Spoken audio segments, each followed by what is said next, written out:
Yes, I will. Yes, I do. Yeah. Yeah, I was there before when Joan Dion was there. She's great. She's got great information on the UN.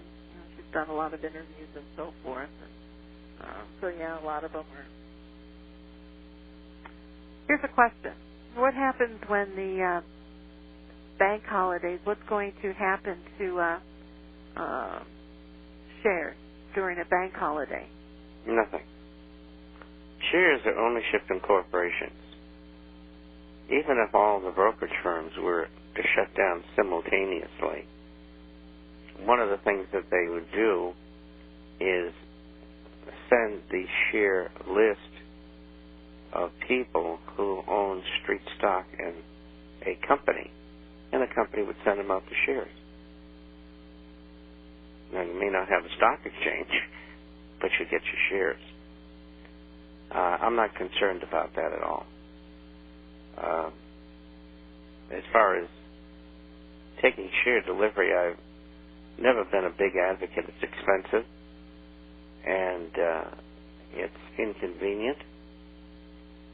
And as long as the Securities Exchange Commission does not do anything about naked shorting, and they haven't done anything, believe me, then you have no protection whatsoever. Just like the FDIC is broke. They've asked the government for $500 billion. 1% of the assets of all the banks in America would need $700 billion to cover. 1%. So you don't have any protection there either. You don't have any protection anywhere except in gold and silver coins.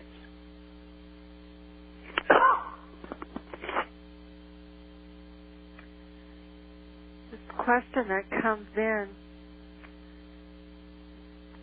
they don't understand our strategy. And really, Bob, we're the only ones that even have a strategy. We spoke a little bit about that on Friday. Most everybody just wants to sell you without any more direction other than that. But our strategy is, you would buy the numismatic gold and then sell for bullion gold. She wants to know, and then what do you do? Her letter continues by saying, I remember us saying that when the time comes to sell the numismatics for the post-33 gold, she says, but isn't that type of gold the ones that they can confiscate? And when you do have bullion gold, who do you sell it to? When no one else has any money and they're all holding on to their money to buy stuff, not to hold on for storing more gold. She doesn't understand the strategy, and she's been trying to explain it to a friend, and she just can't understand it herself.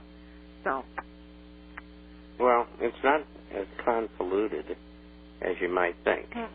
No, it isn't. You own numismatics, gold goes to 8,000, 3,000, wherever it's going to go, and you decide that deflation has begun and has overcome inflation.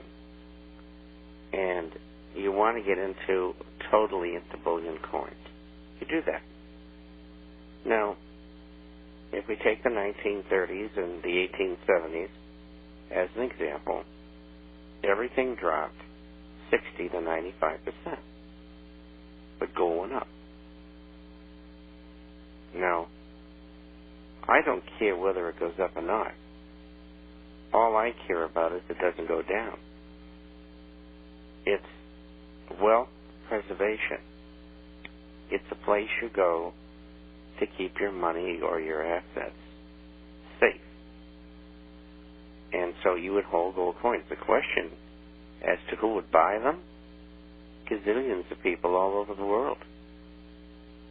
I mean, who is going to want to take fiat currency when someone rolls up and says, that truck of green beans there, what is it worth? And the guy says, well, in Federal Reserve notes, I guess around 3,000. Well, would you take an American Gold Eagle for the truckload? And the guy would probably say, yes, I will. He certainly doesn't want Federal Reserve notes or used tires or something. So the medium of exchange will become gold and silver coins, and in some ways bullion. But bullion, you get an 8-gram piece of bullion. Americans don't even know what grams are for openers. If you said a kilo bar is a kilo bar, they don't know that it's 2.2 pounds. And so getting rid of bullion is more difficult. And it is usually higher in value. And because it's higher in value, then it's not as easy to get rid of. So what do? You have 1/10, 1/4, 1/2 ounce coins as well as 1 ounce, and you have silver bags or silver eagles or whatever, and they will be usable. I had 3 letters this morning from this subscriber in Vienna talking about what to do, and there's an article coming in the next issue, which is Wednesday, and the article is about how the Germans who have money in Austria are buying silver Austrian Philharmonics and taking the coins back into Germany tax-free, which is the Finanzamt in Germany is I should say, the Secretary of the Treasury of Germany is going ape over it because all of the wealthy people who have money over in Austria are moving it back into Germany, or at least some of it back into Germany. Well, they can with this loophole. But you want to be in coins because everybody knows what they are. There will always be a buyer for a coin under duress. And if there's no duress, there's always going to be coin dealers. So, if you have any further questions, send them in if we haven't been quite clear. And also, when it comes to the issue of confiscation, that can be debated forever and ever. But, however, who knows whether they'll ever have let's just put this: if they did confiscate, you just keep what you have, then you wouldn't trade. I think a lot of things will adjust as it comes along, but I wouldn't be worried about confiscation at this point. If they take it, you'll be protected. And Bob seems to think they won't confiscate it. Why would they bother? Less than 1% of the population are going to get 25%. Forget it. They're going to go after the ETF GLD that's got 1,158 tons of gold, whatever they've got. They're just going to say, hey, you professionals, here's the money. We're taking your gold. Pretty simple. Also, when I was gone, I just want to bring this up real quick. They kept lists of phone calls and everything, so all of you that, called in and I wasn't here while I was gone, if you didn't get your question answered, it seemed like they did a pretty good job. But I also received calls last week about trading in like a bag of silver for silver eagles, and trading silver eagles for 90%. You don't do that. You don't trade one type of silver for another kind of silver. There's really no point to it. So you keep what you have. You're only churning yourself, and you end up paying more for it.